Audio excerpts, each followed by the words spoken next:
દાહોદમાં શિક્ષકના ₹1,00,000ની ચોરી થતાં શહેરમાં ચકચાર મચી. એ ડિવિઝન પોલીસે ગુનો નોંધી આગળની વધુ તપાસ હાથ ધરી છે. દાહોદ જિલ્લાના ગરબાડા તાલુકાના વડવા ગામના શિક્ષક ઈશ્વરભાઈ સખરાભાઈ રાઠોડની બુલેટ મોટરસાયકલ પરથી ₹1,00,000ની ચોરી થઈ હોવાનું સામે આવ્યું છે.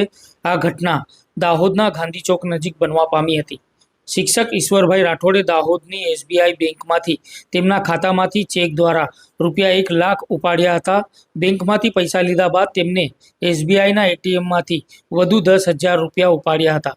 ત્યારબાદ તેમને ₹1,00,000 ભરેલી પ્લાસ્ટિકની થેલી તેમની GJ20 AE 5228 નંબરની બુલેટના હુક ઉપર લટકાવી હતી અને વડવા ગામ જવા માટે નીકળ્યા હતા. દાહોદ નગરપાલિકા ચોક નજીક આવેલા ગાંધી ચોકમાં કોઈ અજાણ્યો યુવક તેમની બુલેટ પરથી ₹1,00,000 ભરેલી થેલી ચોરીને ફરાર થઈ ગયો હોવાની એ ડિવિઝન પોલીસ મથકમાં ફરિયાદ નોંધાવવા પહોંચ્યા હતા. આ ઘટના બાદ શિક્ષક ઈશ્વરભાઈએ દાહોદના એ ડિવિઝન પોલીસ સ્ટેશનમાં ફરિયાદ નોંધાવી હતી. પોલીસે નેત્રમ, સ્માર્ટ સિટી તેમજ આસપાસના વિસ્તારના ખાનગી CCTV ફૂટેજ તપાસ્યા હોવાની જાણકારી મળવા પામી હતી.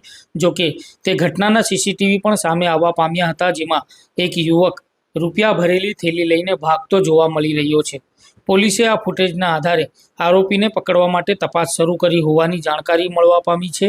આ મામલે એ ડિવિઝન પોલીસે અજાણ્યા યુવક સામે ચોરીનો ગુનો નોંધી વધુ તપાસ હાથ ધરવામાં આવી રહી છે. આજે હું બેંકમાંથી ₹1,00,000 ચેકથી ઉપાડ્યા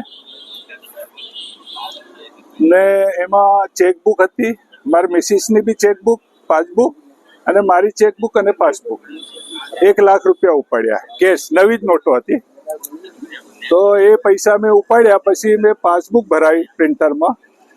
પછી ત્યાંથી હું એ થેલી લઈને નીકળ્યો. હાથ થેલી જ હતી, સુતરાઉ ગાડીમાં. તો ત્યાં આવીને થેલીમાં નાખી મેં થેલી પ્લાસ્ટિકની. પછી ગાડી પર બાંધી પછી હું નીકળ્યો તો મારે ઘેરે જવા. તો રસ્તામાં નગરપાલિકાની જોડે જે અગરબત્તીની દુકાન છે, ત્યાં હું ગાડી ઊભી રાખી, બ્રેક કરી અને ટર્ન લેવાનો હતો મારે, એટલે મેં ગાડી બ્રેક કરી. તો ત્યાંથી જે એક ચોર લૂંટારું ત્યાંથી મારી થેલી ચોરીને ભાગ્યો. અને જો દુકાનવાળો સામે હતો એને બૂમ મારી મને કીધું, કાકા તમારી થેલી ચોર લઈને ભાગ્યો છે.